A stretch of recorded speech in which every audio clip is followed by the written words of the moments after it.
Thursday. Weather partly cloudy. Breakfast soggy, sour, stale, frosted sugar tufts. Today's record, Atomic vs. Discom 3. 12 consecutive online wins, 11 perfects.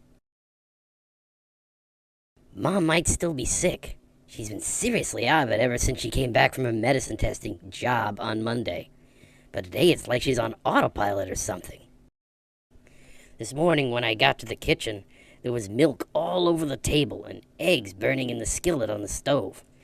Mom was still pouring cereal from the carton into the bowl, spilling it out of the bowl and all over the table. It's like she can't even use her arms right anymore. Breakfast was a mess.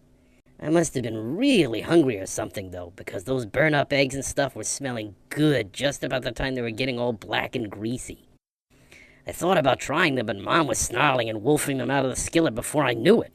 I backed off before I lost a finger or an arm. Man, I didn't even want to get near Mom while she was tearing into that burn-up egg stuff. I went for my cereal bowl. The milk was a little sour. Okay, maybe a lot sour. And the cereal was moldy, but I didn't notice until I was halfway through the bowl. You know what's weird? I didn't instinctively gag on what was inside. It tasted great that way. That cereal was the first thing that tasted good to me in 3 days. Then again, nothing's tasted right since Mom made dinner on Monday night. I'm putting down what happened at breakfast in full detail for a reason.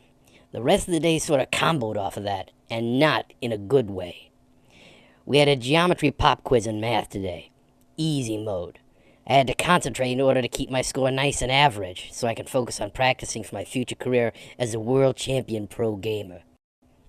During that pop quiz, the breakfast I thought I had totally defeated began its counterattack. It was the loudest, densest, foulest, most evil fart that had ever been brought to this planet Earth.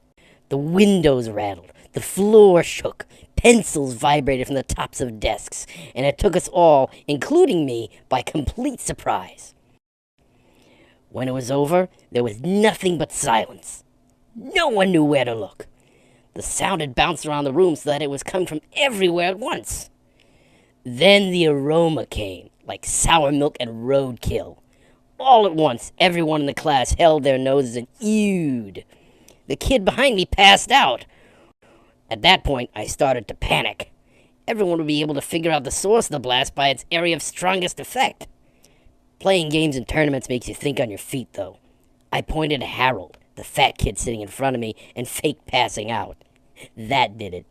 Everyone else followed my example and pointed too. The teacher even bought it. Everyone complained and yelled and fussed at Harold while we evacuated the class. Harold is now known forevermore as Death Butt. Sorry, Harold. I just don't need that kind of attention. School's gonna be tough enough now that I'm a zombie. Yeah, that's what's going on. I'm a zombie. I prefer rotten stuff to eat. I have the guts of a dead horse. My reaction time is through the roof, while I'm a turtle after the lightning-quick jump from the starting line. That death gas was a zombie's fart. The virus Mom brought home back on Monday changed me somehow. I think Mom's a zombie too, but she's way more out of it than I am. The thing is, what am I going to do now?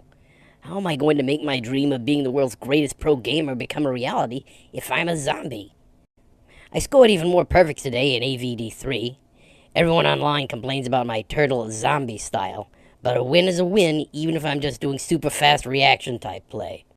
Maybe this thing can work out somehow after all.